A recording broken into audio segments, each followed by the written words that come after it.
জিন নারী জিন থাকে, আল্লাহ রাসূল এই কথা বলছেন।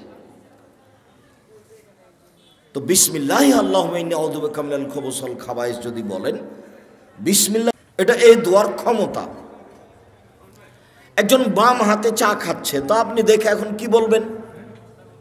ডান হাতে খান, কেননা বাম হাতে শয়তান খায়। রাসূল সাল্লাল্লাহু আলাইহি সাল্লাম বলেন লা ইয়াকুলুনা আহাদুকুম বিশিমালিহি ওয়া লা ইয়াসরাবান্না বিহা, অবশ্যই অবশ্যই তোমাদের কোনো ব্যক্তি যেন বাম হাতে না খায়, বাম হাতে পান না করে, কেননা শয়তান বাম হাতে খায়, শয়তান বাম হাতে পান করে। তা আপনার সামনে একটা লোক বাম হাতে চা খাচ্ছে, আপনি কি করবেন? আপনাকে বলতে হবে, আপনি বলতে বাধ্য।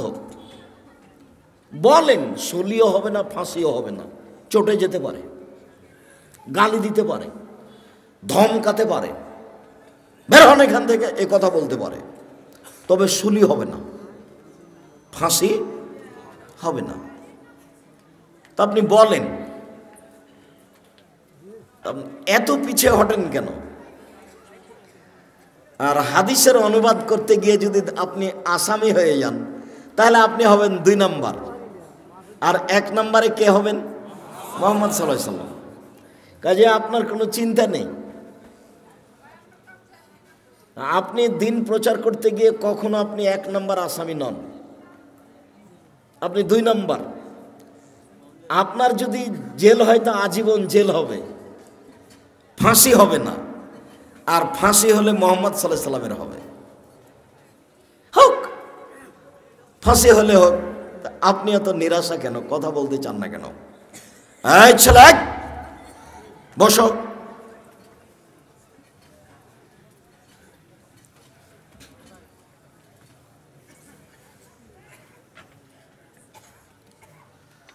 আমার একটি কথা জানা থাকলে অন্যকে বলো।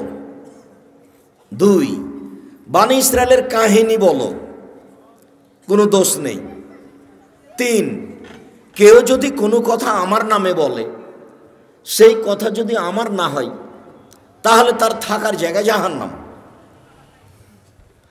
3 নাম্বার বাক্যের সাথে আগের 2টা বাক্যের কোনো মিল নেই। 3 নাম্বার বাক্যটা যদি এভাবে হতো, 1, আমার একটি কথা জানা থাকলে অন্যকে বলো। 2, বনি ইসরায়েলের কাহিনী বলো। 3, তাহলে তোমরা জান্নাত পাবা। তাহলে একটা মিল হতো কথার। দেখেন কথার মিল নাই। 1, আমার একটি কথা জানা থাকলে অন্যকে বলো। 2, বনি ইসরায়েলের কাহিনী বলো।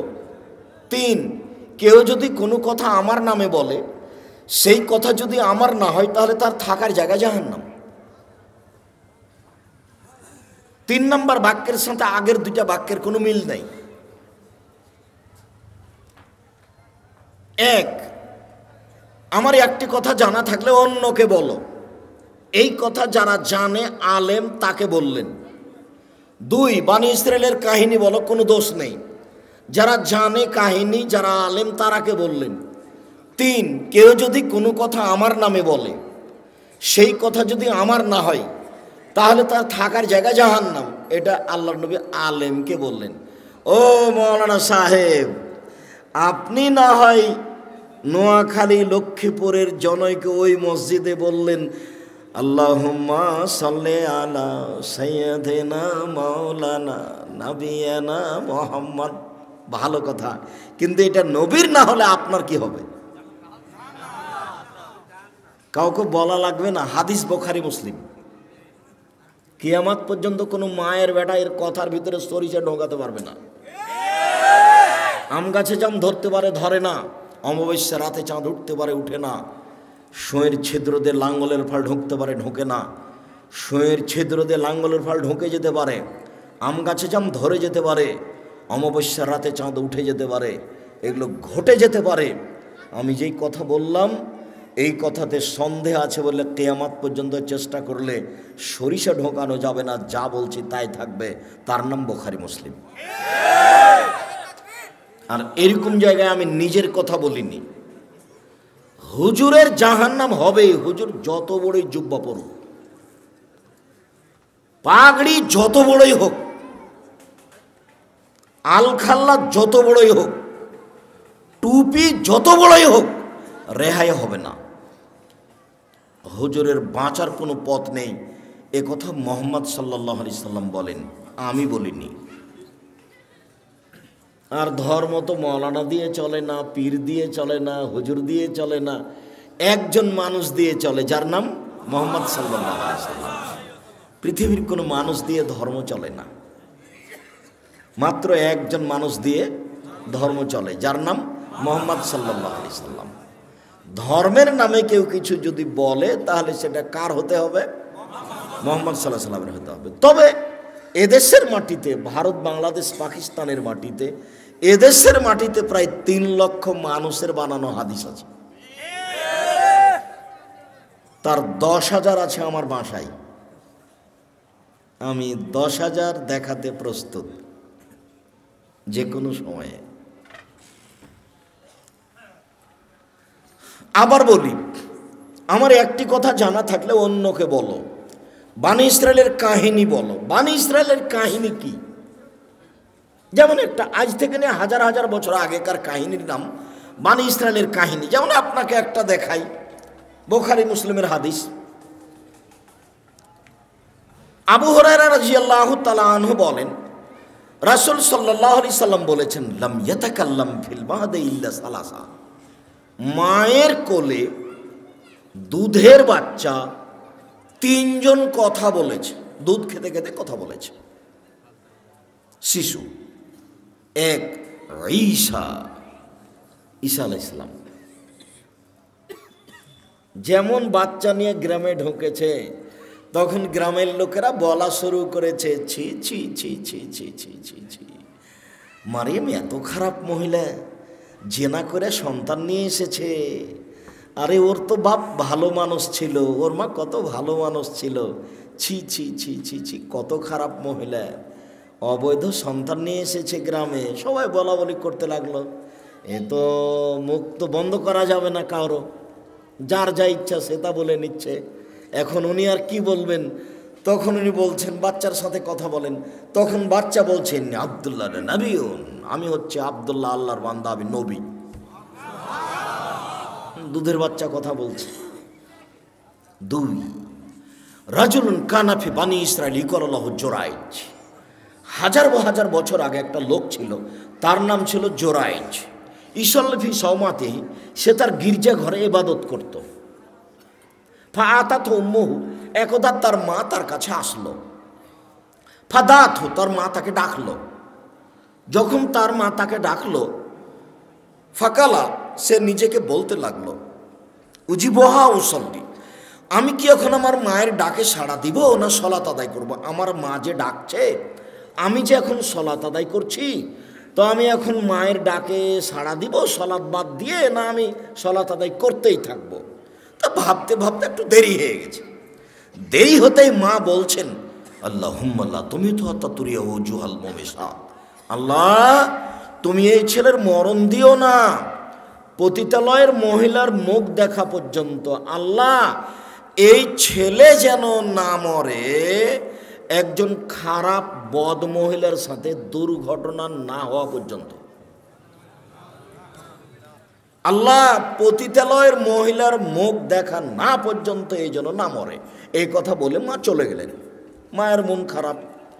ফাতার রাজাতুল্লাহ হিমবা, বলতে না বলতে একজন মহিলা এসে উপস্থিত। ফাকাল্লামাত, মহিলা এসে জোরাইজের সাথে কথা বলল, আমার সাথে জেনায় লিপ্ত হন। ফাআবা, তিনি অস্বীকার করলেন, ছি ছি ছি ছি ছি ছি, তুমি বলো কি কথা? হ্যাঁ, তোমার সাথে আমি জেনা করব মানে? বলো কি তুমি? ফাআতাতি রাইয়া, মহিলা একটা রাখালের কাছে আসলো। ফাম কানাথু, মহিলা রাখালকে চেপে ধরলো, অবৈধ কর্ম করলো। ফাওয়ালাদাত গোলামান, এতে সে একটা বাচ্চা জন্ম দিল। ফাকালাত হুয়া মিন জোরাইজ, বাচ্চাটা প্রসব করার পরে বলল এই বাচ্চা হলো জোরাইজের। ফাতাহু, জনগণ তার গির্জা ঘরের কাছে আসলো। ফাকাসসারুহু, তার গির্জাঘরকে ভেঙে খান খান ধুলা ধুলা করে দিল। ওয়ানজালুহু, তারা তাকে গির্জাঘর থেকে বের করে টেনে হেঁচড়ে রাস্তায় নামিয়ে দিল। ও সাব্বুহু, যার যা ইচ্ছা সে তা গালি দিল। গির্জা ঘরে অবৈধ কর্ম করে এইটা প্রমাণ তাদের কাছে মহিলার মুখের মাধ্যমে। আপনার লক্ষ্মীপুর জেলে 20 বছর 10 বছর থেকে কতজন লোক আছে, ও নিজেও জানে না আমি কেন জেলে, জজও জানে না ঘটনা কি, উকিলও জানে না ঘটনা কি। সাক্ষী বলছে আমি 2 চোখে মারতে দেখেছি, অথচ সেদিনও লক্ষ্মীপুরেই ছিল না, ছিল রংপুরে। তার নাম মিথ্যা সাক্ষী, তার নাম মিথ্যা সাক্ষী। পৃথিবীতে 3য় মহাপাপ হলো মিথ্যা সাক্ষী। তো কথা তো সমাজে ছড়ালো যে জোরাই অন্যায় করেছে, কেউ তো রক্ষা করলো না। যার যেভাবে মনে চলো সে সেভাবে তার সাথে খারাপ আচরণ করলো। ফাকামা, জোরাই দাঁড়ালো, ফাতাওয়াদ্দা, অজু করলো, অসল্লা রাকাতাইন, 2 রাকাত সালাত আদায় করলো। ফাতাল গোলামা, এবার দুধের বাচ্চার কাছে আসলো। দুধের বাচ্চাকে এসে বলল, মানা বুকা, ও দুধের বাচ্চা তুমি বলো তো তোমার বাপকে। কালা আবিয়া রাই, বাচ্চা বলল আমার বাপ রাখাল। ফাকালো, জনগণ বলল, নাবলি সৌমা থাকা বিজাবে, জোরাইজ তোমার গির্জাঘর স্বর্ণ দিয়ে বানিয়ে দিব। কালা লাইল্লাবি 3, জোরাইজ বললেন না, আমার গির্জাঘর যা ছিল মাটি দিয়ে বানিয়ে দিতে হবে, তাহাই করিতে হইবে। হাদিস মুসলিম।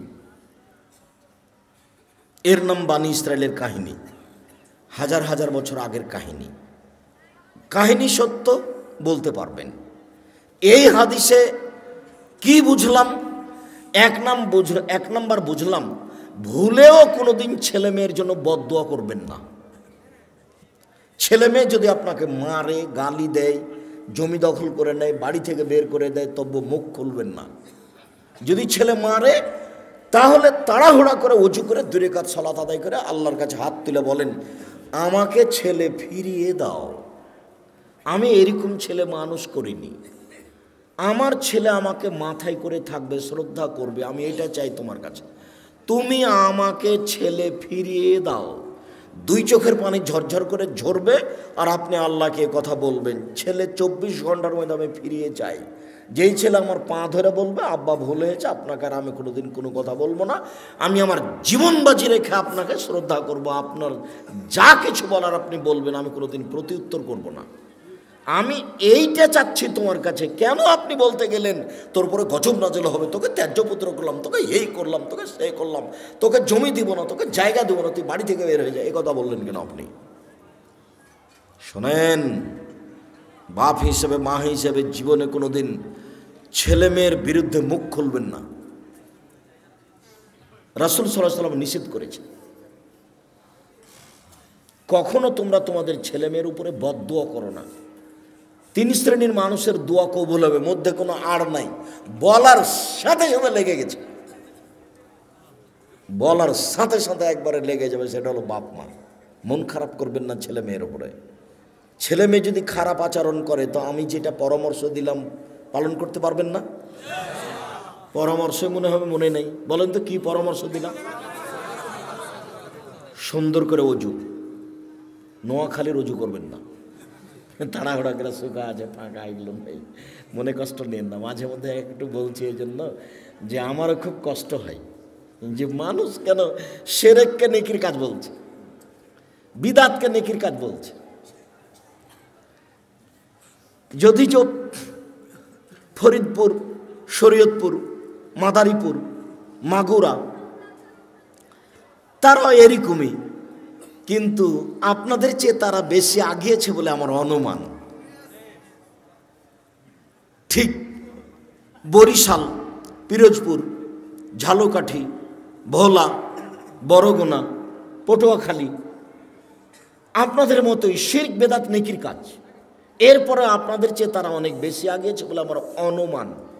আব্দুর রাজ্জাক সাহেব আমাদের কি দুর্বল দেখছেন? কিছুটা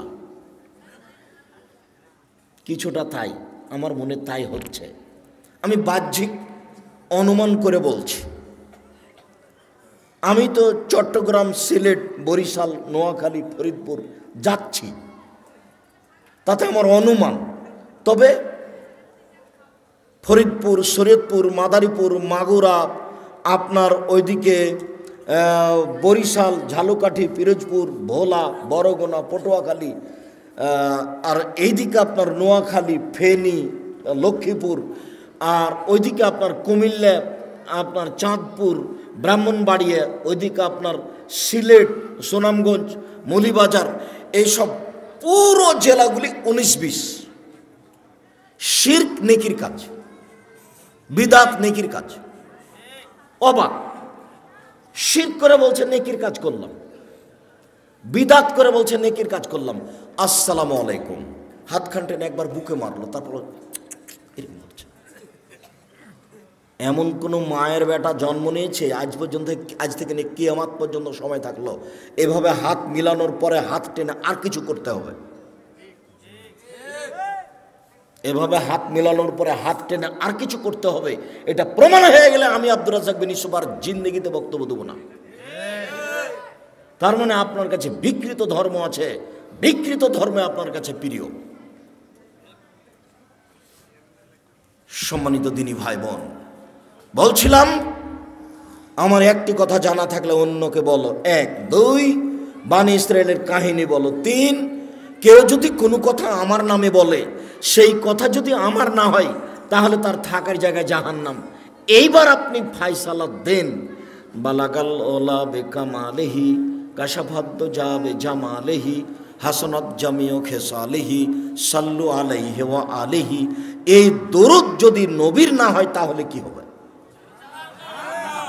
কাউকে বলা লাগবে না, ফতোয়া দেওয়া লাগবে না, এমনিতে পথ রেডি হয়ে আছে।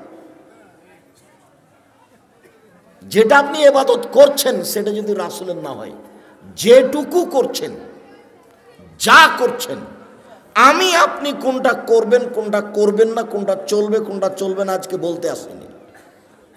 তবে আমার 1 নম্বরে কথা হলো এইটা। 2 নম্বরে কথা, উপস্থিত বৈঠকের মুসলিম বোন যারা আপনারা বাড়িতে বা প্রজেক্টরের মাধ্যমে কোনো জায়গাতে বসে অপেক্ষা করছেন, আর এইখানে যে বাচ্চা ছেলেগুলি কথা বলছে, এখানে কি দোকানপাট কি নিকটে?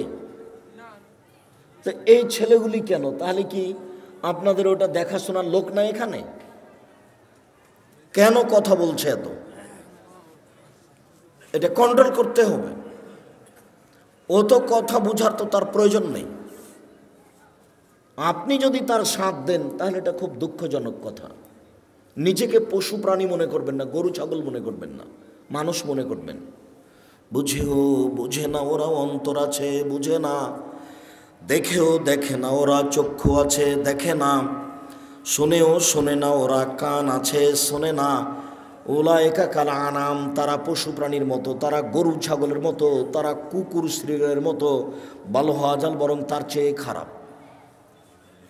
আল্লাহ মানুষকে বলছেন যে ওরা গরু ছাগলের মতো, কুকুর শ্রীগালের মতো, বাল হাজাল বরং তার চেয়ে খারাপ।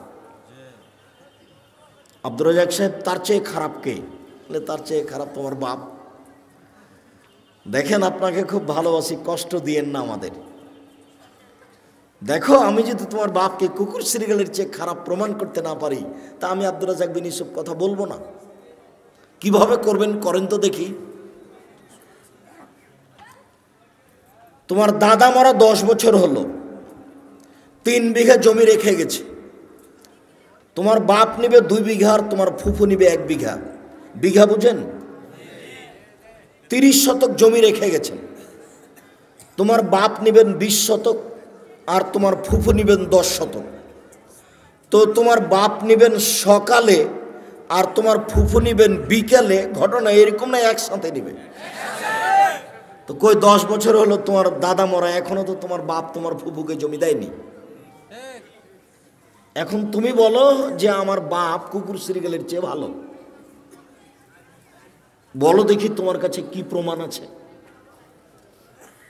তুমি বলে দিও বাড়ি থেকে, আব্বা ভাগ্য নিয়ে দুনিতে এসেছি, ভাগ্য ছেড়ে আসিনি। ফুফুর জমি খেয়ে জীবিকা নির্বাহ করব, এটা প্রয়োজন নেই। ফুফুর জমি আগে ভাগ করে দেন, তারপরে কোনো কথা। ফুফুকে জমি দেওয়ার পরে যদি কিছু থাকে চাষাবাদ করে খাবো, যদি না থাকে তো খাবো না। আপনি কি মনে করছেন আব্বা যে ভাগ্য ছেড়ে এসেছি তাই ফুফুর জমি খেতে হবে? 24 ঘন্টার মধ্যে তোমার বাপ তোমার ফুফুকে জমি দিয়ে দিবে, জরুরি ঘোষণা। 24 ঘন্টা পার হয় না যেন, তারপরে তুমি বলিও যে আমার বাপ কুকুর সিরগেলের চেয়ে ভালো। আমি এ কথা বলিনি, এ কথা আল্লাহ বলছেন। বুঝেও বুঝে না ওরা অন্তর আছে, বুঝে না। দেখেও দেখে না ওরা চক্ষু আছে, দেখে না। শুনেও শুনে না ওরা কান আছে, শোনে না। উলায়েকা কাল আনাম, তারা পশু প্রাণীর মতো, তারা গরু ছাগলের মতো, তারা কুকুর সিরিয়ালের মতো, বাল হাজাল, বরং তার চেয়ে খারাপ। এটা তো আল্লাহ বলছেন, আমি বলিনি। বলো দেখি তার চেয়ে খারাপ কে? বাপ বেটা মেলা যৌতুক নিয়েছো, আর খারাপ হবে আরেকজন। তোমাকে তো আমি বলেছি যে ভিক্ষা করে টাকা দিয়ে চাউল কিনে ভাত খেয়ে ইবাদত কবুল হবে, যৌতুকের টাকা দিয়ে চাউল কিনে ভাত খেয়ে ইবাদত কবুল হবে না। বাপ বেটা মেলা ভিক্ষা করো। পাশের ট্রেন স্টেশন নেই, লক্ষ্মীপুর ট্রেন স্টেশন কত দূর? লোকে যদি কাজে না নেই তাহলে ট্রেন স্টেশন চলে যায়, সকালে গিয়ে মানুষের ব্যাগ বোকচা ধরে গাড়িতে তুলে দিবা, রাত 9টা 8টা পর্যন্ত দিও, দেখবে যে 300 400 500 টাকা হয়েছে। ভিক্ষা করে খাও, মানুষের বাড়িতে কাজ করে খাও, যৌতুক নিলে কেন? আগামীকাল সন্ধ্যা হতে হতে সাইকেল ফেরত দিতে হবে, মোটর সাইকেল ফেরত দিতে হবে, টাকা ফেরত দিতে হবে। আব্দুর রাজ্জাক সাহেব, আমার শ্বশুর আমাকে খুশি হয়ে দিয়েছে। ধর বেটা, খুশি হয়ে তোমার শ্বশুর ফকিরকে দেয় না কেন মোটর সাইকেলটা? তোমাকে খুশি হয়ে দিয়েছে। বাপ বেটা শরম পাও না? বাপ বেটার একটু লজ্জা হয় না? বাপ বেটার একটু হায়া হয় না? বাপ বেটা মানুষের কাছে হাত পাতো, ভিক্ষা করো, এভাবে যাও। তোমাকেই বলছি, এই ছেলে, তোমাকেই বলছি। টাকা নিয়েছো কেন? টাকা নিবে কেন? তোমার স্ত্রীকে তোমার শ্বশুর কষ্ট করে লালন পালন করেছে, বিবাহ দিয়ে দিয়েছে। তুমি সময়ে কিছুই না পারলে গরিব মানুষ কাজ করে খাও, বছরে একটা লুঙ্গি কিনে বলবে আব্বা আপনাকে আমার একটা উপহার দেওয়ার খুব স্বাদ, তেমন কিছু করতে পারিনি, লুঙ্গিটা নেন। এটা বলতে পারো না? কথায় কথায় রাগ দেখাও, সিদ্ধান্ত পরিবর্তন করো। সম্মানিত দিনী ভাই বোন, আপনাদের সাথে জরুরি কথা, বিশেষভাবে মুসলিম বোন শোনেন। আপনি যদি 4টা কাজ করতে পারেন, জান্নাতের সব দরজা খোলা। উপস্থিত বৈঠকের মুসলিম বোন, সারা পৃথিবীর মহিলা, আপনারা যদি 4টা কাজ করতে পারেন, জান্নাতের সব দরজা খোলা। 1, সলাত খামসাহা, 5 ওয়াক্ত সলাত আদায় করলো। 2, সমাত সাহারাহা, রমজান মাসে সিয়াম পালন করলো, রোজা থাকলো। 3, আতাত বালাহা, স্বামীকে মেনে চলল। 4, আহসানাত ফারজাহা, জেনায় লিপ্ত হলো না। তাহলে জান্নাতের সব দরজা খোলা। এ কথা আমি বলিনি, আমি একজন অনুবাদক। মুহাম্মদ সাল্লাল্লাহু আলাইহি ওয়াসাল্লাম বলেছেন, তার মুখের ভাষা আরবি থেকে আপনাকে আমি বাংলা করে শোনালাম। 1, 5 ওয়াক্ত সলাত নামাজ। 2, রমজান মাসের রোজা সিয়াম। 3, স্বামীকে মেনে চলা, তিতে লাগলেও মিঠা লাগলেও। আমি বুঝলাম আপনার স্বামী আপনাকে গালি দেয়, তার মুখের ভাষা খুব খারাপ। এরপরে আপনি ধৈর্য ধারণ করেন, মেনে নেন। দেখতে দেখতে 3টা 4টা ছেলে মেয়ে হয়ে গেছে। এই সংসার ছেড়ে আপনি কোথায় যাবেন? আমি আপনার দিনী ভাই, আপনাকে আমি আপনার দিনী ভাই হিসাবে আপনাকে আমি দিনী বোন মনে করে পরামর্শ দিচ্ছি। আপনি এই সংসার মেনে নেন, আপনি ধৈর্য ধারণ করেন, আপনি মন ভারী করে থাকিয়েন না। আপনার কাছে 1 গ্লাস পানি চেয়েছে, তা আপনি 1 গ্লাস পানি নিয়ে সামনে থ্যাক্কস করে রেখে দিয়ে দিকে চলে গেলেন। এটা হবে না। তিতা লাগুক আর মিঠা লাগুক, তার সাথে কথা বলতে হবে, হাসি মুখে থাকতে হবে। 20 দিন পার হয়ে যায়, মাস পার হয়ে যায়, তার সাথে কথা বলেন না। মেয়েকে দিয়ে পানি দিয়ে পাঠান, খাবার দিয়ে পাঠান। কতদিন থেকে স্বামীর সাথে কথা নেই। দেখেন, এই নীতি, এই ঢং বন্ধ করতে হবে। যদি আপনি সামলাতে না পারেন, যদি মনে করেন যে এর সাথে আমার হবে না, তাহলে আপনি খোলা তালাক করেন। স্বামী যদি কোটি টাকা ইনকাম করে, স্বামী যদি পরহেজগার থেকে পরহেজগার তাহাজ্জুদ পড়ে, এরপর আপনি নির্দ্বিধায় ছেড়ে দিতে পারেন। খোলা তালাক। চেয়ারম্যান মেম্বারকে বলতে হবে, ভাই আমি তার সাথে ভাত খাবো না, তার আপনি একটু পৃথকের ব্যবস্থা করে দিন। চেয়ারম্যান একটা খোলা তালাক করে ছেলের কাছে পাঠিয়ে দেবে, বাস কাহিনী শেষ। আপনি 30 দিন পরে আর এক জায়গাতে বিবাহ বসতে পারবেন। খোলা তালাকের বিবাহ বসার সময়সীমা এক মাস। আপনাকে আমি এই সংসারে থাকতে বাধ্য করিনি, তবে আপনি মুখ বন্ধ করে কথা না বলে মাস মাস কাটাবেন, এর অনুমতি নেই। আপনার স্বামীর মুখ খারাপ হবে, এটা মেনে নিলাম। আপনাকে গালি দেয়, এটা আমি মেনে নিলাম। আপনাকে মারে, এটা আমি মেনে নিলাম। যেহেতু এতদিন পর্যন্ত আছেন, তাহলে একটু খোলা মুখে হাসি মুখে স্বামীকে মেনে চলেন, আপনার জন্য ভালো হবে। জান্নাতের দরজা সব খোলা, আমি বলিনি, এ কথা মুহাম্মদ সাল্লাল্লাহু আলাইহি ওয়াসাল্লাম বলেছে। 4, জেনা থেকে বেঁচে থাকলো। যদি আপনার জেনা হয়ে গিয়ে থাকে, তাহলে আপনি তওবা করেন, আপনি ভালোর মধ্যে হয়ে যাবেন। শুধু ভালোর মধ্যে নয়, আপনি যদি খালে সন্তরে তওবা করতে পারেন, তাহলে যে জেনার পাপটা হয়েছে এটা পাল্টা নেকি দিয়ে পূর্ণ হয়ে যাবে। এ কথা আমি বলিনি, এটা আল্লাহ তাআলা বলেছে। আপনার তওবাটা কেমন এটা আল্লাহ দেখতে চান। শুধু তাই নয়, আল্লাহ তাআলা বলছেন, ওয়ানাহা নাফসা আনিল হাওয়া ফাইনাল জান্নাতা হিয়াল মাওয়া। পৃথিবীর মানুষ শোনো, তোমরা যারা অশ্লীল কাজ থেকে বিরত থাকতে পারবে, আমি আল্লাহ তোমাদেরকে জান্নাতুল মাওয়া দিয়ে দিলাম। তুমি যদি আজকে প্রেমের গল্প বন্ধ করতে পারো, তুমি যদি বলতে পারো আস্তাগফিরুল্লাহ ওয়া আতুবু ইলাইহি, জিন্দেগিতে আমি তোমার সাথে আর কোনোদিন মোবাইলে কথা বলবো না, তোমার সাথে আমি প্রেমে লিপ্ত হব না, এইটা তুমি যদি কঠোর হাতে শক্ত হাতে মজবুত করে বন্ধ করতে পারো, তাহলে আল্লাহ বলছে না আমি তোমাকে জান্নাতুল মাওয়া দিয়ে দিলাম। এটা আল্লাহর ওয়াদা, কোনো মানুষের কথা নেই। ওয়ানাহা নাফসা আনিল হাওয়া, যে নিজেকে প্রবৃত্তি থেকে ঠেকাতে পারলো, আমি আল্লাহ তার জন্য জান্নাতুল মাওয়া বরাদ্দ করে দিলাম। আল্লাহর ওয়াদা। অতএব আপনি 4টা কাজ করেন, জান্নাতের সব দরজা খোলা। 1, 5 ওয়াক্ত সালাত। 2, রমজান মাসের সিয়াম রোজা। 3, স্বামীকে মেনে চলা। 4, জেনায় লিপ্ত না হওয়া। হলে ক্ষমা চান, ঠিক হয়ে যাবে। আপনার সাথে আরেকটা কথা বলি, আল্লাহ রাসূল বলছেন, দেখেন এই কথাও কোনো পুরুষ মানুষের জন্য নেই। 1, নবীগণ জান্নাতে যাবেন। 2, শহীদেরা জান্নাতে যাবে।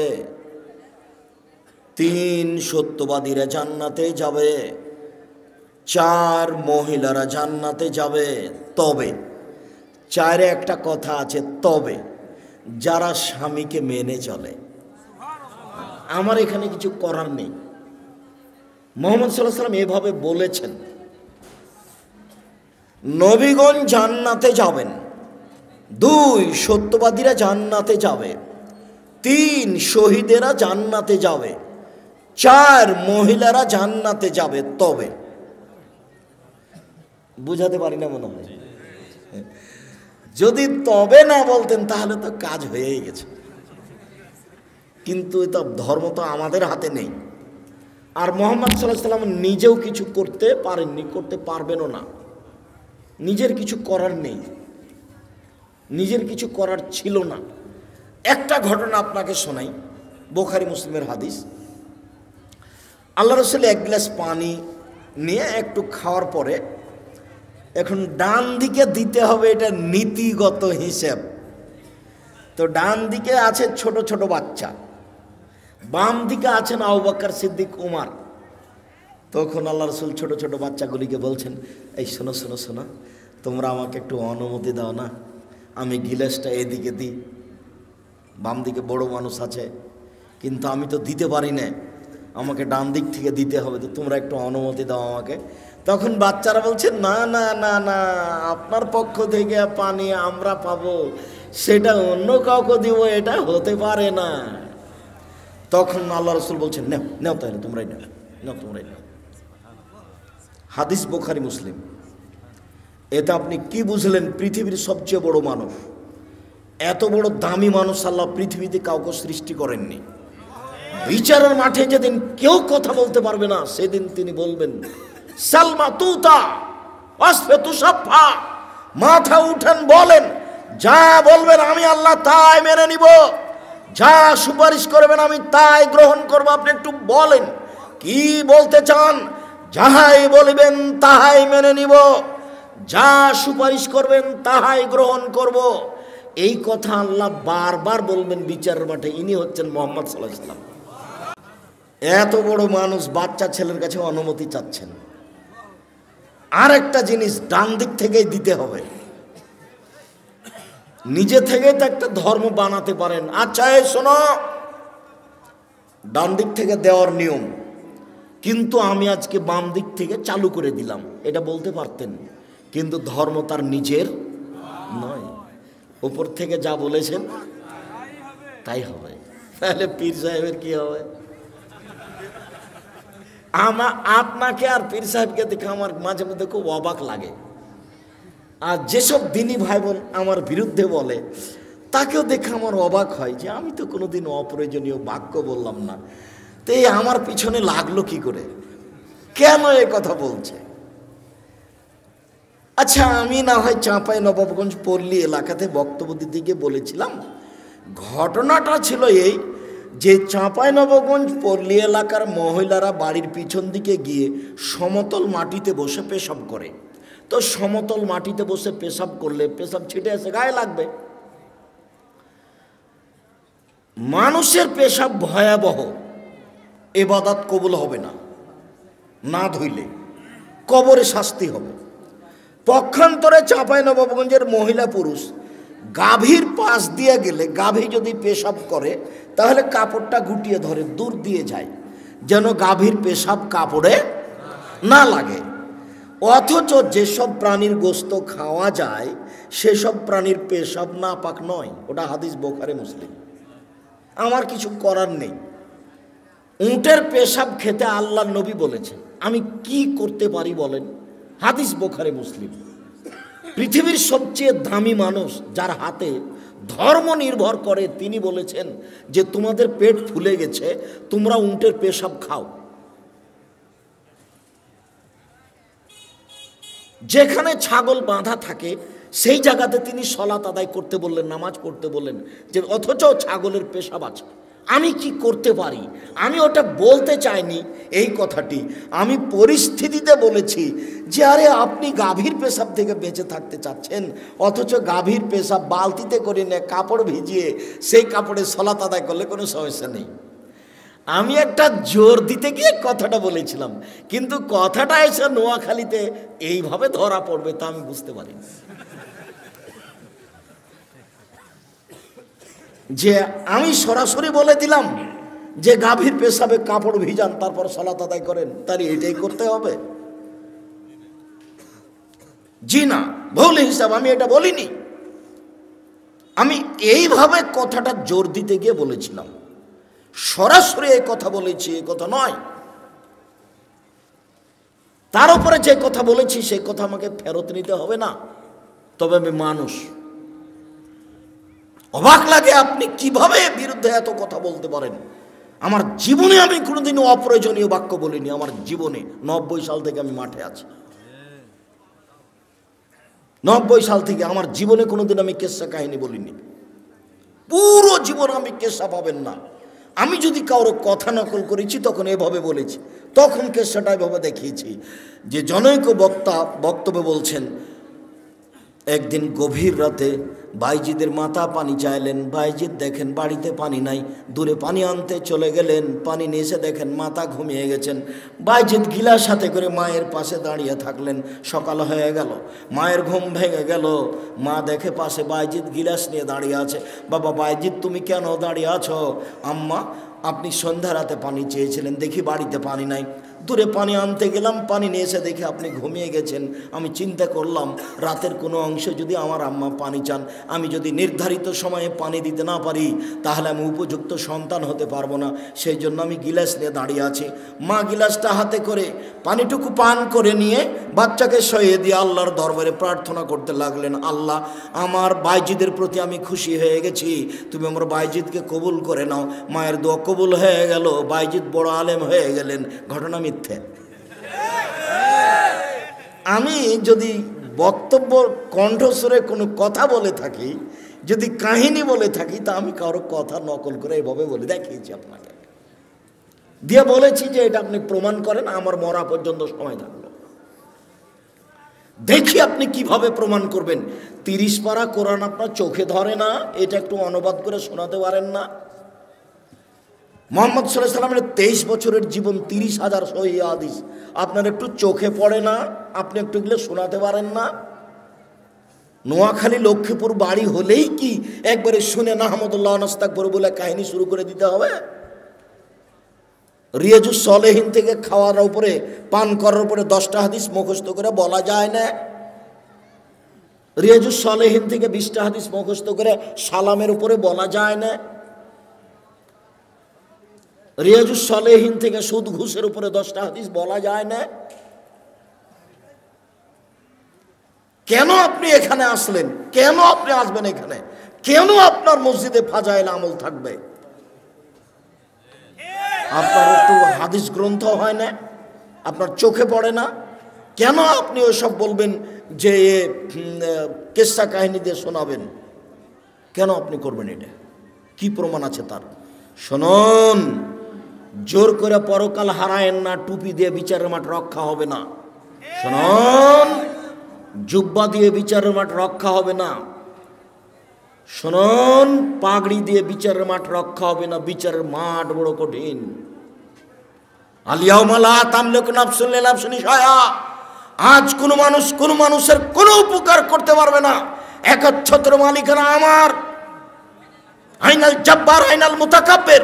স্বৈরাচারী, স্বেচ্ছাচারী, অহংকারী, বদ মেজাজিরা কোথায়? আনা মালিকুল আমলাক, আমি হচ্ছি রাজাধিরাজ। এই কথা বলে বিচার শুরু হবে। বিচারের মাঠ বড় কঠিন। সম্মানিত দিনী ভাই বোন, স্বামীকে মেনে চলেন। 3টে গুণের ভিত্তিতে একজন মহিলা ভালো হতে পারে। 1, স্বামীর সাথে কথা বললে হাসি মুখে বলে। 2, স্বামী আদেশ করলে পালন করে। 3, স্বামী বাড়িতে না থাকলে নিজেকে গুটিয়ে হেফাজতে রাখে। ভাবির বাড়ি, চাচির বাড়ি চলে যায় না, মোবাইলে গল্পে লিপ্ত হয় না, নিজেকে হেফাজতে রাখে। মনে থাকবে কি? ভালো মহিলার কয়টা গুণ বলেন তো দেখি? 3টে। 1, স্বামীর সাথে কথা বললে হাসি মুখে বলে। 2, স্বামী আদেশ করলে পালন করে। 3, স্বামী বাড়িতে না থাকলে নিজেকে হেফাজতে রাখে। এই 3টে গুণের ভিত্তিতে একজন নারী ভালো হতে পারে। এবার আপনাকে নিয়ে একটা কথা বলে আমরা আলোচনায় যাচ্ছি। আপনি কে? আপনার পরিবারের উপরে আপনার কি ক্ষমতা আছে? প্রেসিডেন্ট আইয়ুব, পাকিস্তানের প্রেসিডেন্ট মার্শাল্লাহ জারি দেশে 44 ধারা জারি আছে, কারফিউ জারি। সন্ধ্যার পরে কেউ বাড়ি থেকে বের হতে পারবে না, 4টায় যাতায়াত বন্ধ। সেদিন একটা ভ্যানওয়ালা বলছে যে খুব তাড়াতাড়ি বাড়ি যেতে হবে। বলে কেন? বলে ফখরুদ্দিনের যুগ। কি যে হয়! রাজশাহী মেডিকেলে গিয়ে দেখছি যে মেডিকেল একটা কলার ছালও নাই, মানুষও নাই। আমার নিজের কথা বলছি, নিজের চোখের দেখা কথা। আর ভ্যান চালকের কথা আমি নিজে নকল করছি। তার নাম ক্ষমতা। আপনি হচ্ছেন এই বাড়ির মালিক। এই বাড়িতে 44 ধারা জারি থাকবে আপনার পক্ষ থেকে। আপনার মেয়ে এখন এখানে এসে গল্প করছে মানে আপনি কাপুরুষ। আপনার ছেলে বেড়ি সিগারেট খায়, দোকানে আড্ডা পিটে, মানে আপনি কাপুরুষ। আপনার বিবাহ করা ঠিক হয়নি। আপনার ছেলে জন্ম দেওয়া ঠিক হয়নি। পুরুষ মানে ক্ষমতাধর। এই বাড়িতে তার ক্ষমতা চলবে, যা বলবে তাই হবে, তার নাম ক্ষমতা। এই বাড়িতে কারফিউ জারি থাকবে, তার নাম বাপ। এ কথা আমি বলিনি। বাড়ির পূর্ণ নিয়ন্ত্রণ ক্ষমতা বাপের হাতে থাকবে, এই কথা মুহাম্মদ সাল্লাল্লাহু আলাইহি ওয়াসাল্লাম বলেন। অতএব 1, ফাকসুহা মাক্তাসাইতা, যে মানের কাপড় আপনি পরবেন বউকে সে মানের পরাবেন। 2, আতেমা মাতায়েমতা, যে মানের খাদ্য আপনি খাবেন বউকে সে মানের খাওয়াবেন। 3, অলা তুকাব্বে, বউকে কখনো কটু কথা বলবেন না। বলবেন না যে তোমার ঠোঁটটা কালো, ভুলেও কোনোদিন বলবেন না। একবার ঠোঁট কালো বললে 10 বছর আপনাকে ভালোবাসবে না।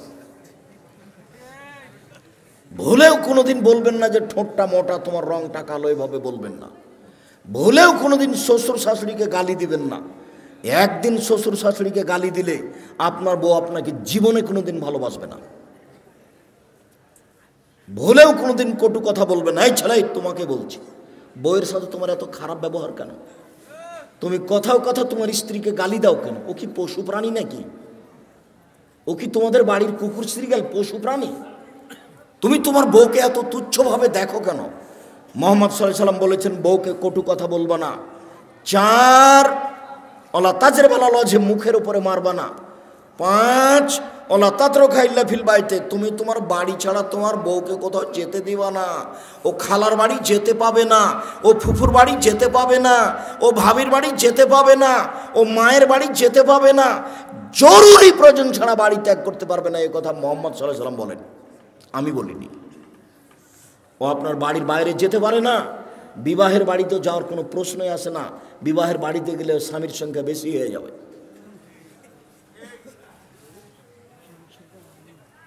স্বামীর সংখ্যা বেশি হয়ে যাবে, মানে অবৈধ কর্ম হওয়া একেবারেই সহজ। ভুলেও কোনোদিন বিবাহের বাড়ি স্ত্রীকে যেতে দিবেন না। আপনি যান, আপনার ছেলে যাক, আপনার বাপ যাক, মহিলা যদি যাওয়াই লাগে আপনার মা যাক, আপনার বউ যাবে না। বইয়ের উপর একটা কন্ট্রোল ক্ষমতা থাকতে হবে, এই কথা মোহাম্মদ সাল্লাল্লাহু আলাইহি সাল্লাম বলেন। এই বাড়িতে আপনার পক্ষ থেকে কারফিউ জারি থাকে, 5টা জিনিস জরুরি। মহান আল্লাহ বলেন, ফাসাল্লি লিরাব্বিক, পৃথিবীর মানুষ, তোমরা তোমাদের প্রতিপালককে সন্তুষ্ট করার জন্য সালাত আদায় করো। মুহাম্মদ সাল্লাল্লাহু আলাইহি সাল্লাম, আপনি আপনার প্রতিপালককে সন্তুষ্ট করার জন্য সালাত আদায় করুন।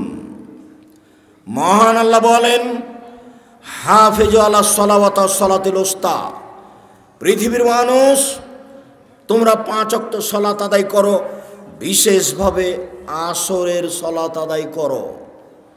আসরের সালাত নির্ধারিত সময়ে আদায় করতে হবে, 5টাই করা যাবে না। দেরি করতে করতে করতে হুজুর একবারে সূর্য ডুবিয়ে দেয় মনে হচ্ছে, সেটাই হুজুরের কাছে পছন্দনীয়। এই ছেলে, প্রত্যেকটা বস্তুর ছায়া যখন তার সমপরিমাণ হবে তখন আসর। আমি বলিনি এই কথা, কে বলেছেন বলো তো? মুহাম্মদ সাল্লাল্লাহু আলাইহি সাল্লাম। আর তুমি যখন আসরের সালাত আদায় করছো তখন 10টা হয়ে গেছে গো। বুঝতে পারোনি কথা? আসরের সালাতের সময় কখন? প্রত্যেক বস্তু যখন তার ছায়াটা তার সমপরিমাণ হবে। কালকে লাঠি খাড়ো করো একটা, দিয়ে ছায়াটাতে দাগ দাও, দিয়ে এবার বোতলটা ফেলে দাও। যদি ছায়াটা তার সমান হয়ে থাকে, এখন আসরের টাইম হয়ে গেছে। এই কথা আমি বলিনি, কে বলেছেন? মুহাম্মদ সাল্লাল্লাহু আলাইহি সাল্লাম বলেছেন। পৃথিবীর কোন মানুষের কথাকে এই কথার সাথে লাগাবো না। আমি আব্দুর রাজ্জাক বিন ইউসুফ 5 পয়সা দাম নেই। পৃথিবীর কোন মানুষের কথাকে এই কথার সাথে লাগাবো না। উমর রাদিয়াল্লাহু তাআলা আনহুর কথাকে এই কথার সাথে লাগাবো না। মানুষ হিসাবে পৃথিবীর ব্যতিক্রম মানুষ উমর, যে রাস্তা দিয়ে হাঁটতেন সে রাস্তা দিয়ে শয়তান হাঁটতো না। অতএব নির্ধারিত সময়ে সালাত আদায় করার চেষ্টা করুন, একথা আল্লাহর আদেশ। যে কোনো মূল্যে সালাত আদায় করতে হবে। অজু করে সালাত আদায় করতে হয়, পানি নেই, তায়াম্মুম করে সালাত আদায় করতে হবে। মাটি নেই, বিনা অজুতে বিনা তায়াম্মুমে সালাত আদায় করতে হবে। দাঁড়িয়ে থেকে সালাত আদায় করতে হয়, দাঁড়িয়ে থাকা যায় না, বসে থেকে সালাত আদায় করতে হবে। বসে থাকা যায় না, শুয়ে থেকে সালাত আদায় করতে হবে। কেবলার দিকে মুখ করে সালাত আদায় করতে হয়, কেবলা বোঝা যায় না, এমনিতেই পড়তে হবে।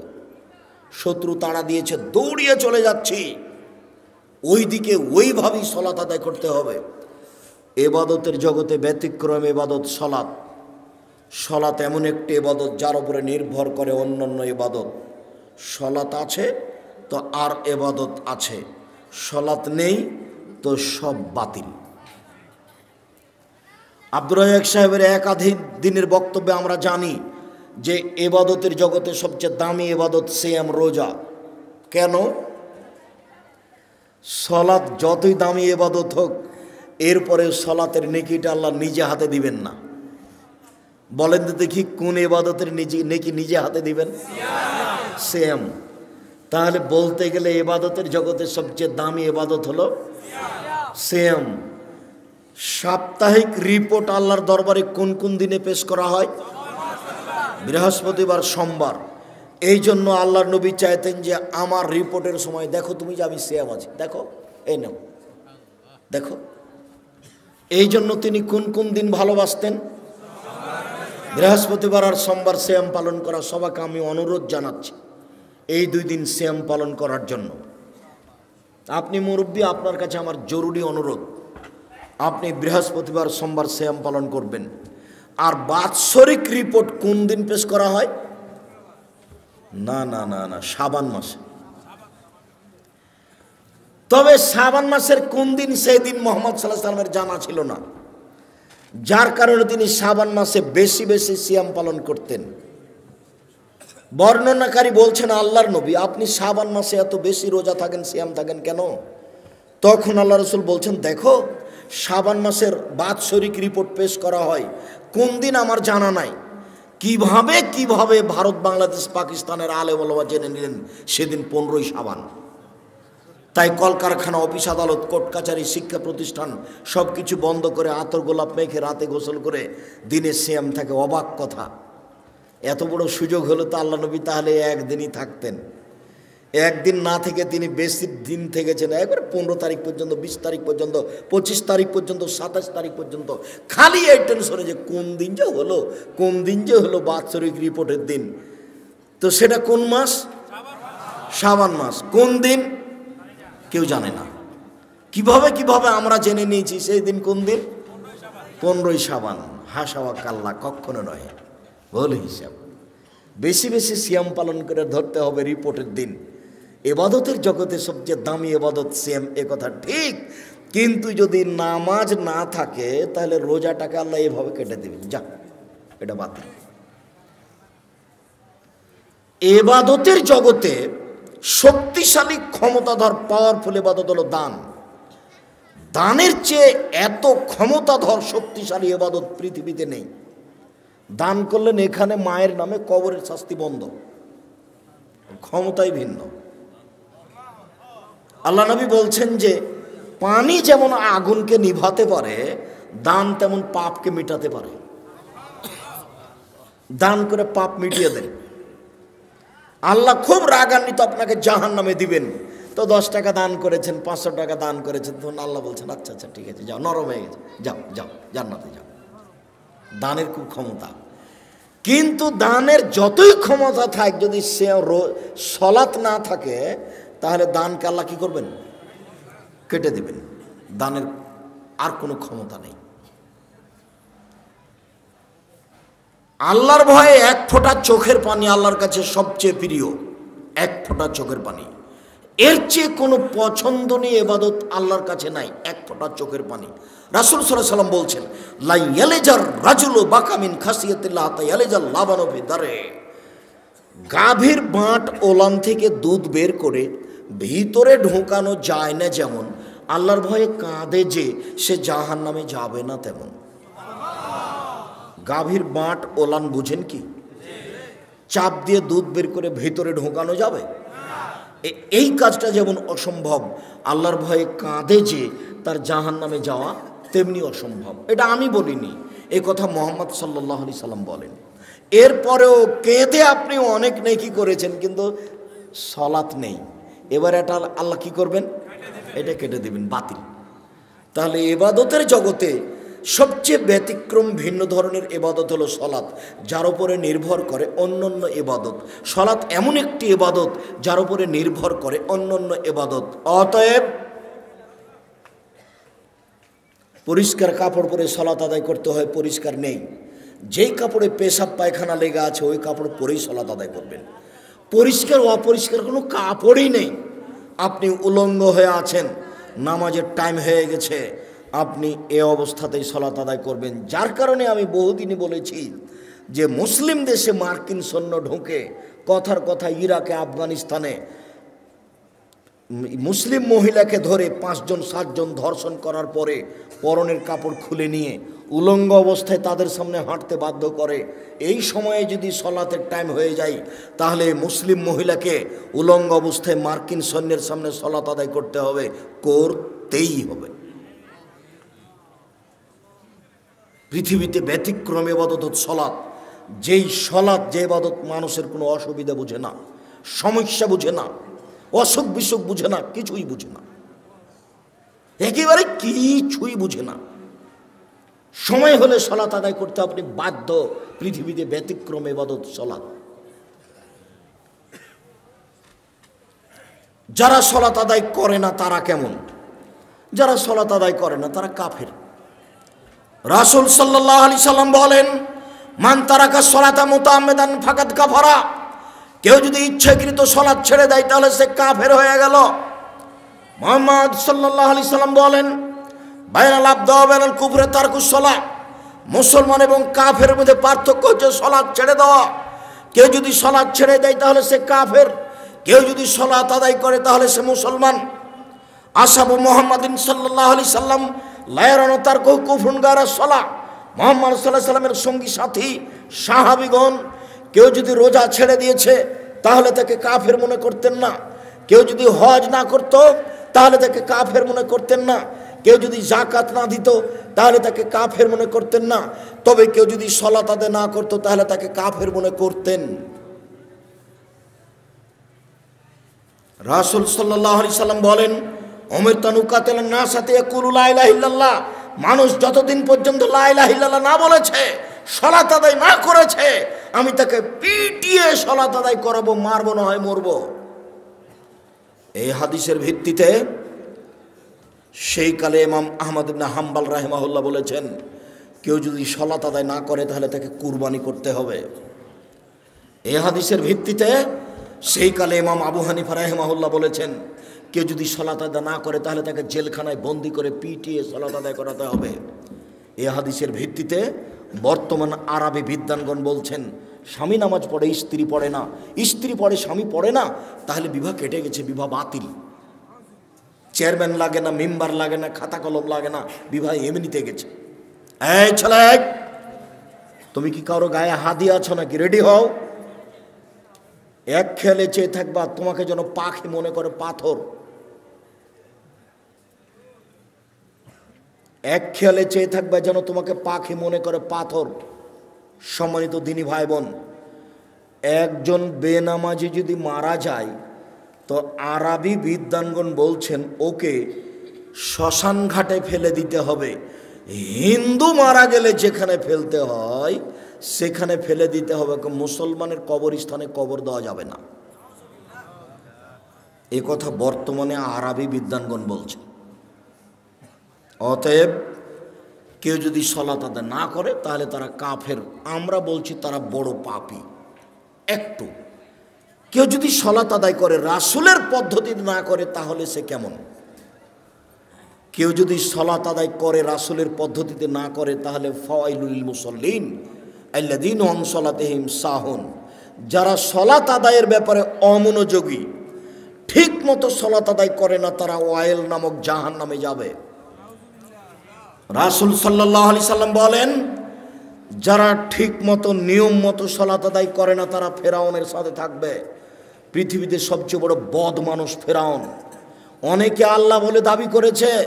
Charles Darwin, Hume, Hegel, Haeckel, Lenin, Karl Marx, Engels, Abraha, Abu Jahal, Abu Lahab, Dakianus, ডিকেটিস, সক্রেটিস, নমরুদ, ফেরাউন, সাদ্দাদ, কারুন, অনেকে আল্লাহ বলে দাবি করেছে, তবে ফেরাউনের মতো নোংরা দাবি কেউ করেনি।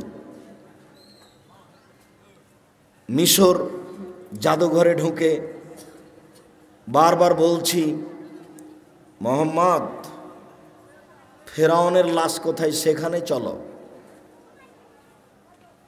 150 পাউন্ড দিয়ে টিকিট করে ভিতরে ঢুকেছি ফেরাউনকে দেখার জন্য।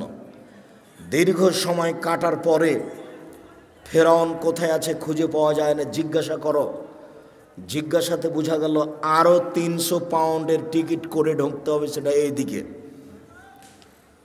তো টিকিট করার পরে ভিতরে গেলাম, দেখি 12 জন লাশ, প্রায় সবাই একই, 19-20 বোঝা যায় না। একটা লাশের পাশে লেখা আছে আল ফারার আসলি, এ হচ্ছে আসল ফেরাউন। যদিও আমি খুব একটা নিশ্চিত বিশ্বাসী নই, কেননা যেখানে ফেরাউন ডুবে গেছে বলে তারা সাইনবোর্ডে লিখে রেখেছে। আমি বক্তব্যে যখন বলেছি জায়গাটা না দেখার আগে, তখন আমার কাছে একটা অস্পষ্ট ছিল। আমি বলেছি কালা আসাব মুসা ইন্দাল্লাহ মুদ্রাকুন, মুসার সঙ্গী সাথী বললেন আমরা বন্দি, ফেরাউন আমাদেরকে ধরে নিয়েছে। কেন? ডানে ফেরাউন, বামে ফেরাউন, পিছনে ফেরাউন, সামনে সাগর। মুসা আলাইহিস সালাম দৌড়িয়ে পালাচ্ছিলেন, পালাতে পালাতে সামনে সাগর পড়েছে। তো এখন ডান দিকে বাম দিকে পিছন দিকে ফেরাউন আছে, সামনে সাগর, বাঁচার কোনো পথ নেই। তাই সাহাবিগণ বলছেন আমরা আটকা পড়েছি। তখন মুসা আলাইহিস সালাম বলছেন কাল্লা, কখনো নহে, অসম্ভব হতে পারে না, মুসা আমাকে ধরতে পারো না। বলো কি তুমি? ইন্না মায়া রাব্বি, আমার সাথে আমার প্রতিপালক রয়েছেন, সেদিনই তিনি আমাকে পথ দেখাবেন। তোমরা বলো কি ফেরাউন আমাকে ধরে নিবে? মানে কাল্লা, কখনো নহে, অসম্ভব, এটা হতে পারে না, ফেরাউন আমাকে ধরতে পারে না। কেন? ইন্না মায়া রাব্বি, আমার সাথে আমার প্রতিপালক রয়েছে, সেদিনই তিনি আমাকে পথ দেখাবেন। মুসা নিজেও জানেন না পথ কি হতে পারে, কোনো পথই নাই। পথ কি আছে? কোনো পথই নাই। সামনে কুলজুম সাগর, যার শুরু শেষ বোঝা যায় না। কিসের বলছেন যে অসম্ভব হতে পারে না আমাকে ফেরাউন ধরতে পারেন? এটা তার ইমান, এটা তার ইমান, তার ইমান বলছে ফেরাউন আমাকে ধরতে পারেন, এটা অসম্ভব। তা আমার একটু বুঝতে বাকি ছিল। আমি আয়াতের উপরে বলেছি, সেই জায়গাটা যদি ঠিক হয়, তো এখন দেখা যাচ্ছে যে কুলজুম সাগরের পাশ দিয়ে দৌড়াচ্ছেন আর পিছনে পিছনে ফেরাউন আসছে। এবার হঠাৎ করে সাগরের পাশে পাহাড় হলো এরকম মুখের উপরে, এই পাহাড়ের উপরে উঠা যাবে না। তাহলে এখন ডান দিকে আছে সাগর, মুখের উপরে আছে পাহাড়, বাম দিকে আছে ফেরাউন, পিছন দিকে আছে ফেরাউন, মানে চলে এসেছে। আবার এখানেই ফেরাউনকে পাওয়া গেছে, সেখানেও তার সাইনবোর্ডে লেখা আছে আল্লাহ আলাম। লাশ দেখে তেমন বোঝা যায় না, তবে মাথার পিছনের দিকের চুলটা মনে হচ্ছে যে পেকে সাদা হয়েছে, এখনো চুল আছে। অন্য অন্য লাশের তেমনটা বোঝা যায় না। আর হাতগুলি দেখে মনে হচ্ছে যে কুষ্ঠরোগ সাদা সাদা ভাব। অন্য হাতগুলি সব কালো হয়ে আছে, মমি দিয়ে কালো করা আছে। 12টা লাশ একসাথে আছে, 3টা মহিলা আর 9টা হলো পুরুষ। মিশর জাদুঘরে। সম্মানিত দিনী ভাই বোন, সবচেয়ে বদ মানুষ ফেরাউন। পৃথিবীর ইতিহাসে ফেরাউন যত বড় বদ, এত বড় বদ পৃথিবীর ইতিহাসে কেউ নেই। ফেরাউনই বলেছিল আনা রব্বুকুম আলা, আমি হচ্ছে তোমাদের সবচেয়ে বড় প্রতিপালক আল্লাহ। ফেরাউনই বলেছিল মা লিম তালকুম মিন ইলাহিন গায়রি, মূসা আমি ব্যতীত আর কোনো মাবুদ আছে কথা আমি জানি না। ফেরাউনই বলেছিল লাইলিত তাখাস্তা ইলাহান গায়রি লা জালান্নাকা মিনাল মাসজুনিন, মূসা যদি আমাকে বাদ দিয়ে আরো কাউকে আল্লাহ বলে দাবি করো, আমি ফেরাউন তোমাকে জেলখানায় বন্দি করে দেব। ফেরাউনের ভাষা অনেক কঠিন। পৃথিবীর ইতিহাসে সবচেয়ে বদ মানুষ ফেরাউন। আল্লাহর নবী বলছেন যারা নামাজ পড়বে ঠিক মতো পড়বে না, তারা ফেরাউনের সাথে থাকবে। কি করতে পারি আমি? কি আপনাকে আমি বলতে পারি? রাসূল সাল্লাল্লাহু আলাইহি ওয়াসাল্লাম বলছেন আলী, কতগুলি লোক বের হবে আলী, তারা বেশি বেশি সালাত আদায় করবে, বেশি বেশি সিয়াম পালন করবে, বেশি বেশি তাসবিহ তাহলিল জিকির আজার করবে।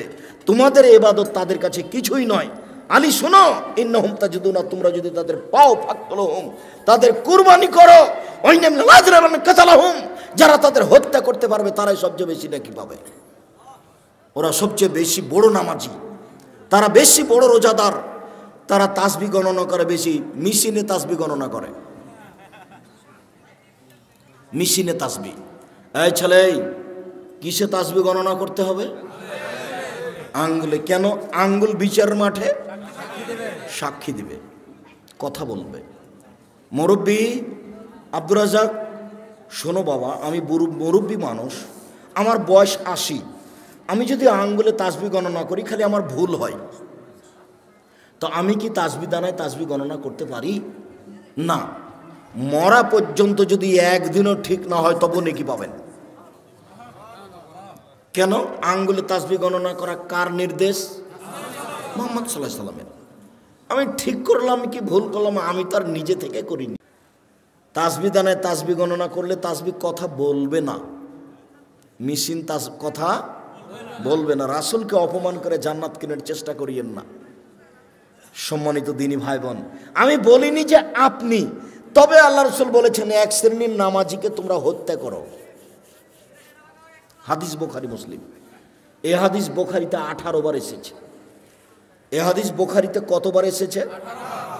18 বার এসেছে।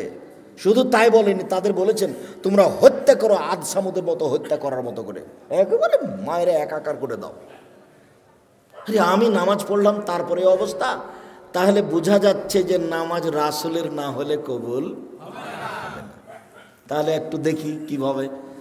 সাল্লু কামা রাআইতুমুনি উসাল্লি। পৃথিবীর মানুষ তোমরা সালাত আদায় করো যেভাবে আমাকে সালাত আদায় করতে দেখছো। তো এখন কি মুহাম্মদ সাল্লাল্লাহু আলাইহি ওয়াসাল্লাম বেঁচে আছেন? তো কিভাবে দেখবেন? হাদিস, ফাজাইল আমল, রিয়াজুস সলিহিন দেখেন, বুখারী দেখেন। বুখারী বললে তো মনটা খারাপ হবে, তো বুখারী থাক আপাতত আজকের জন্য। আজকের জন্য কি দেখতে বলছি? রিয়াজুস সলিহিন, একটা হাদিসের কিতাব, সবই হাদিস আর দু একটা করে আয়াত দেওয়া আছে, সবই হাদিস সহি। আপনি রিয়াজুস সলিহিনের সালাত দেখেন, 1 মিনিট আল্লাহু আকবার, আল্লাহু আকবার বলার পূর্বে কোনো কথা বলবেন না। নাওয়াইতু নুসাল্লি বললেই চলে গেছেন। মানে আমার একটি কথা জানা থাকলে অন্যকে বলো, বনী ইসরাইলের কাহিনী বলো। কেউ যদি কোনো কথা আমার নামে বলে, সেই কথা যদি আমার না হয় তাহলে তার থাকার জায়গা জাহান্নাম। নয়তো নুসাল্লি আরবা রাকাতিন লিজোহরে, জোহরের 4 রাকাত সালাতের আমি নিয়ত করছি, মর্মে যদি কোনোদিন নিয়তের দোয়া প্রমাণ হয়ে যায়, আমি আব্দুর রাজ্জাক বিন ইউসুফ নোয়াখালী লক্ষ্মীপুর আসা তো দূরের কথা, আর জাতির সামনে দাঁড়াবই না। আল্লাহর কসম, আল্লাহর কসম আমি আর কোনোদিন দাঁড়াবো না। যদি নাওয়াইতু নুসাল্লি আরবা রাকাতিন লিজোহরে, জোহরের 4 রাকাত নিয়ত করছি সালাতের, এটা যদি প্রমাণ হয়ে যায়। তো নিয়ত কি আব্দুর রাজ্জাক সাহেব? মনের পরিকল্পনা। ওই যে আজান হয়েছে, এখন অজু করতে যাচ্ছেন, বলেন তো কিসের অজু করতে যাবেন? সালাতের, জোহরের সালাতের। এটার নাম নিয়ত। যেটা অন্তরে জাগে, যেটা ভাবেন, সেটার নাম নিয়ত। নিয়ত মুখে নয়। আমার একটি কথা জানা থাকলে অন্যকে বলো, বনী ইসরাইলের কাহিনী বলো। কেউ যদি কোনো কথা আমার নামে বলে, সেই কথা যদি আমার না হয় তাহলে তার থাকার জায়গা জাহান্নাম। সালাম ফেরার পরে আপনি মাথায় হাত দেন, আমি নিষেধ করিনি। তো যদি মাথায় হাত না দেওয়া থাকে তাহলে কি হবে? আপনি অজু করার সময় কাঁধ মাসা করেন, আমি আপনার কাঁধ মাসা বন্ধ করতে আসিনি, করেন আপনি। কিন্তু মুহাম্মদ সাল্লাল্লাহু আলাইহি সাল্লামের যদি প্রমাণ না হয়ে থাকে কাঁধ মাসা, তাহলে আপনার কি হবে? তাহলে আপনি বিবেচনা করে দেখেন, হুজুরকে বলেন, আপনি তো খুব ভালোবাসেন, আপনারা সমাজের দায়িত্ব পালন করেন, হুজুরকে মাঝে মধ্যে দাওয়াত দেন, খাওয়ারও দেন।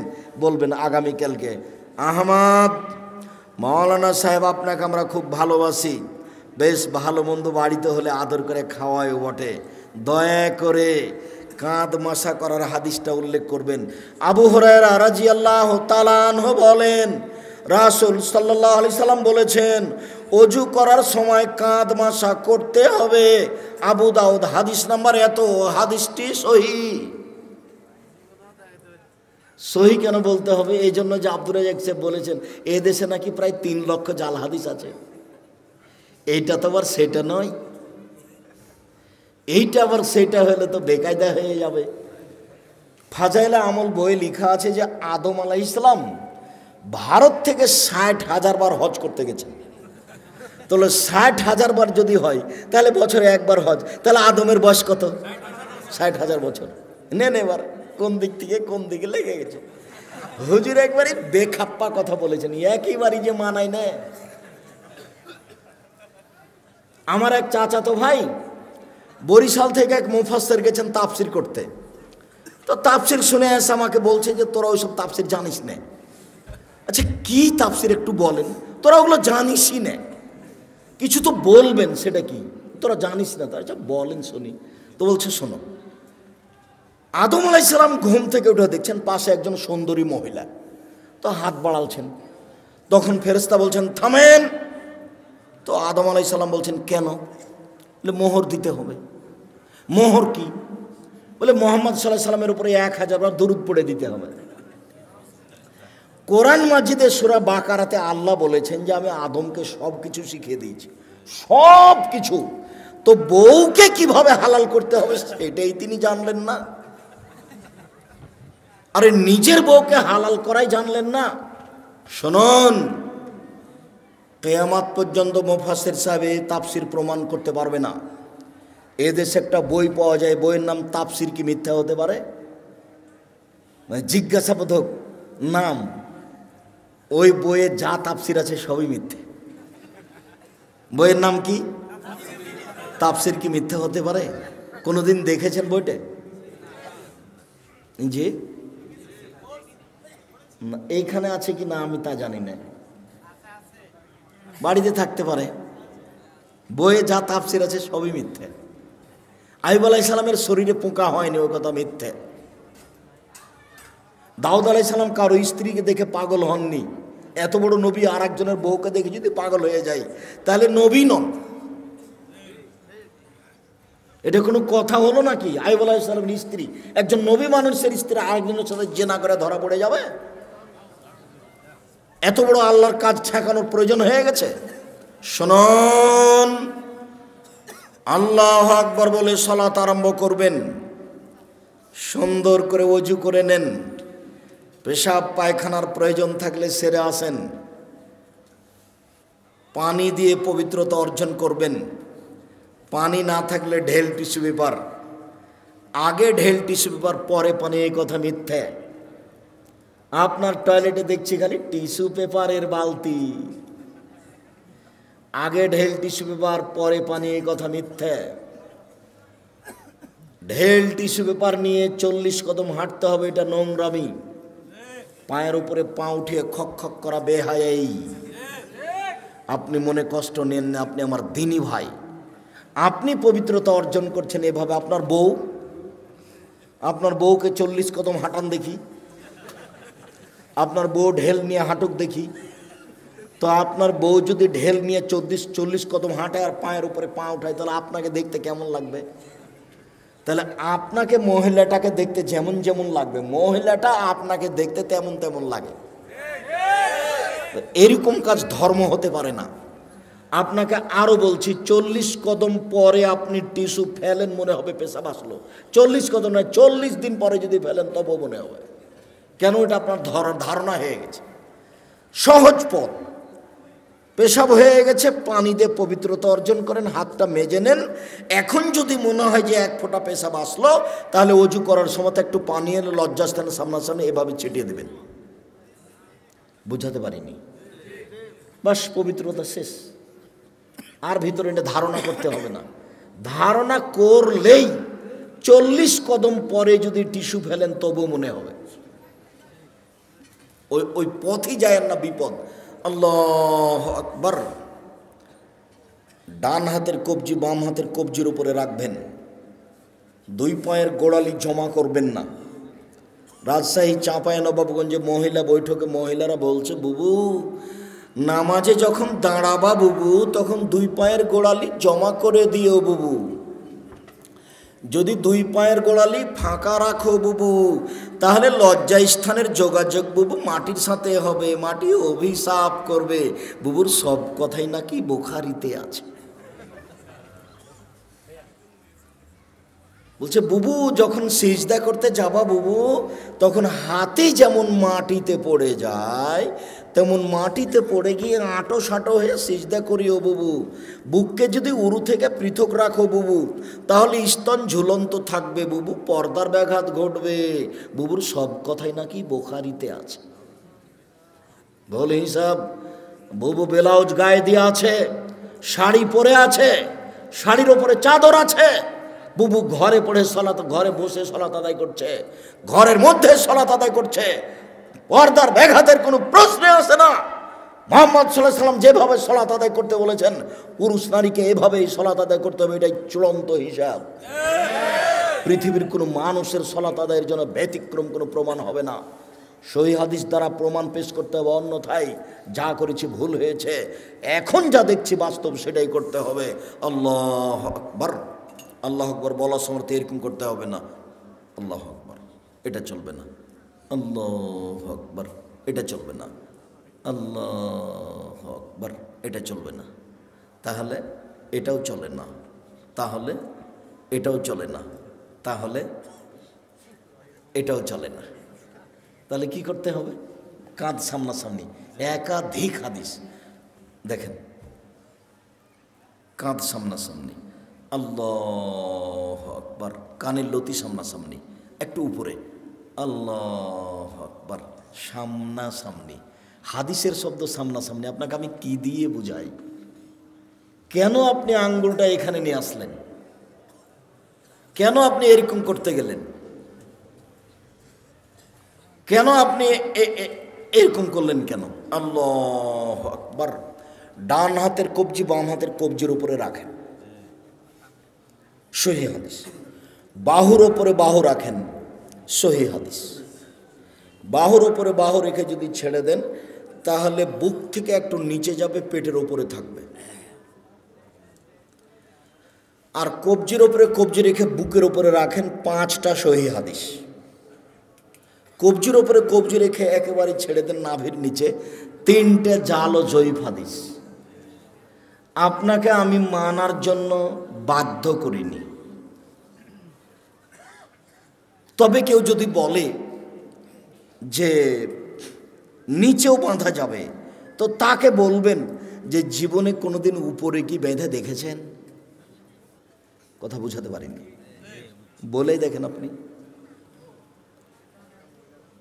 আমি কোনোদিন মাযহাব নিয়ে আলোচনা করিনি। আমাকে যদি কেউ জিজ্ঞাসা করেছে মাযহাব মানা যাবে কি, তখন আমি বলেছি বিচারের মাঠে আল্লাহ যদি ইমাম আবু হানিফা রাহিমাহুল্লাহকে বলেন যে তুমি কি কাউকে বলেছিলে যে আমাকে মেনে চলো, তাহলে ইমাম আবু হানিফা যদি বলেন না না না না আমি কাউকে মানতে বলিনি, তাহলে আপনার কি হবে? আমি উত্তরে এইটা বলেছি। আমি মানা যাবে না যাবে এই কথা বলিনি। ওনাকে যদি আল্লাহ জিজ্ঞাসা করেন তো উনি কি বলবেন সেটা। আর আপনাকে আমি বলেছি যে 4টা মাযহাব মানতে হবে, এটা আপনি বলছেন, আর চিরদিনই একটা মানলেন, তো আর একটা আপনার এত বড় শত্রু হলো কেন? আর একটা মেনে দেখলেন না একদিন? তাহলে বোঝা যাচ্ছে যে সংকীর্ণতা ভিতরে বিরাজ করে, যার কারণে আমি দল করতে নিষেধ করি।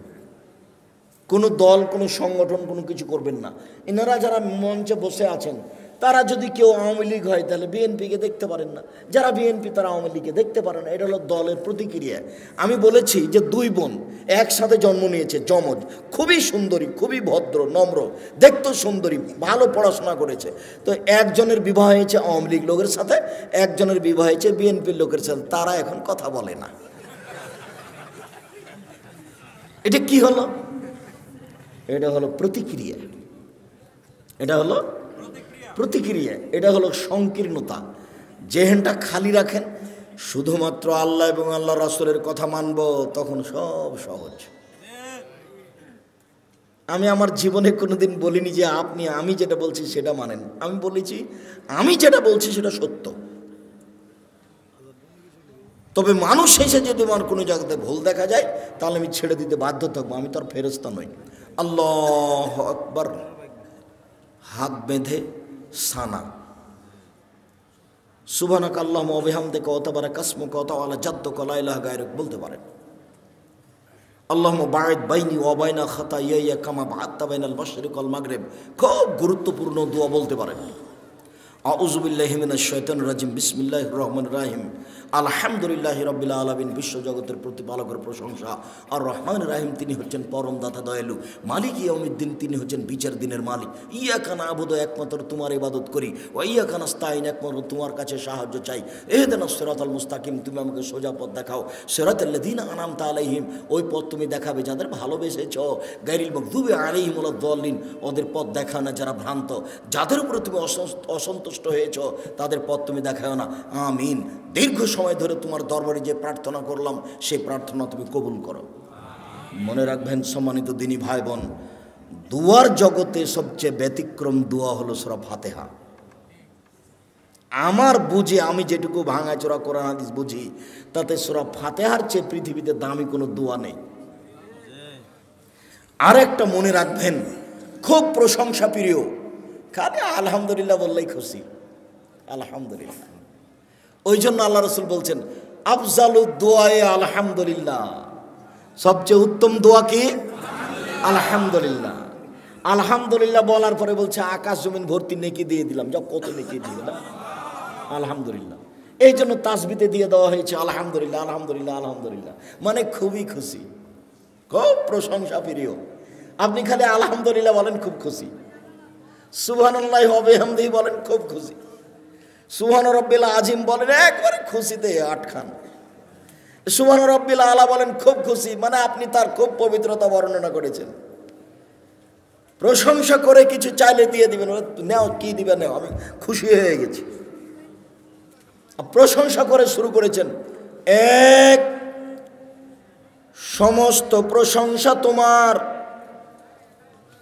আর রহমানের রাহিম, পরম দাতা দয়ালু তুমি, মালিক ইয়াউমিদ্দিন, বিচার দিনের মালিক তুমি, ইয়াকা না'বুদু, একমাত্র তোমারই ইবাদত করি, ওয়া ইয়াকা নাস্তাইন, একমাত্র তোমার নিকটে সাহায্য চাই, ইহদিনাস সিরাতাল মুস্তাকিম, তুমি আমাকে সোজা পথ দেখাও। ওরা বলে আমাকে এই পথের, ওরা আমাকে এই পথে ডাকে, ওরা আমাকে এই পথে ডাকে, আমি কোন পথে যাই? তুমি আমার একটা কথা শোনো, তুমি আমাকে সোজা পথ দেখাও। যার কারণে এই সূরাটার শেষে আমিন আছে, বিসমিল্লাহ বলে আরেকটা সূরা, আল্লাহু আকবার বলে হাত ছেড়ে দিয়ে রুকুতে যাবেন।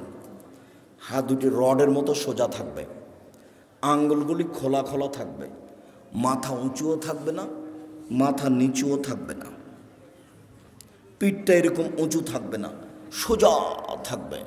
দোয়া পড়েন, সামি আল্লাহু লিমান হামিদা, হাত ওই পর্যন্ত উঠাবেন, দাঁড়িয়ে থাকবেন, যাবেন না সিজদায়, একবারে সোজা দাঁড়িয়ে থাকবেন। সব হাতের জোড়ের সব জোড়গুলিকে স্ব স্থানে যেতে হবে। রুকু থেকে উঠে যদি সিজদায় চলে যান, এ ইবাদত, এ নামাজ কবুল হবে না। দাঁড়িয়ে থেকে যান, দোয়া পড়তে থাকেন, দোয়া শেষ হয়ে গেলে সিজদায় চলেন। আমরা শেষের দিকে চলে এসেছি, সিজদায় চলেন। 7 হাড়ের উপরে সিজদা করতে হবে, নাক কপাল 1, 2 হাত 3, 2 হাঁটু 5, 2 পায়ের বৃদ্ধাঙ্গুল 7। সিজদায় হাত পা চুলকাবেন না। সিজদায় গিয়ে যদি গাও চুলকান, তাহলে এখন মাটিতে আছে 6টে, বুঝতে পারলেন না? তাহলে আদে সমন্বয় হয়েছে, সলাৎ কবুল হবে না। সিজদায় গিয়ে যদি একটা পা উঠে আর একটা পা চুলকান, তাহলে এখন মাটিতে কয়টা আছে? 6টে। অথচ সিজদার সময় মাটিতে কয়টা থাকবে? 7টা। নাক আগে না কপাল আগে, এই কথা নয়, দুটাই মাটিতে লেগে থাকবে, এটা কথা।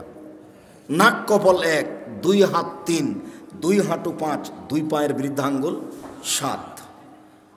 হাত দুটির আঙ্গুল জমা জমা করে কানের পাশে রাখবেন, কনুইকে এভাবে উঠে রাখবেন, পেটের নিচ দিয়ে যেন ছাগলের বাচ্চা পার হতে পারে, সহিহ হাদিস। নারী পুরুষ সবারই একই হুকুম, কোনো পার্থক্য নেই। সিজদা থেকে উঠে দোয়া পড়েন, আবার সিজদায় যান, উঠে আসেন, এ হলো 1 রেকাত, আরও 1 রেকাত, এ হলো 2 রেকাত। আত্তাহিয়াতুর বৈঠক হলে পায়ের পাতার উপরে বসবেন।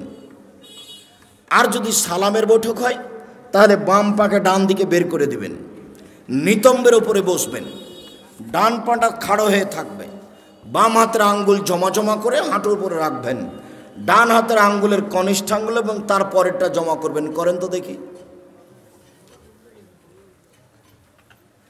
বৃদ্ধাঙ্গুলের পরের আঙ্গুলের নখের উপরে পেটটা রাখেন, অবিরাম নড়বে, আত্মাহিয়াত হয়ে গেলে সালাম পর্যন্ত। একবার উঠানোর পৃথিবীতে ভুয়া হাদিসও নেই, এটা এমনিতেই চলছে। অবিরাম নড়বে, যতবার নড়বে ততবার শয়তানকে আঘাত করা। আত্তাহিয়াত, দরুদ, দোয়ায়ে মাসুরা, তারপরে আমার একটা পরামর্শ, সেটা কি বলেন তো?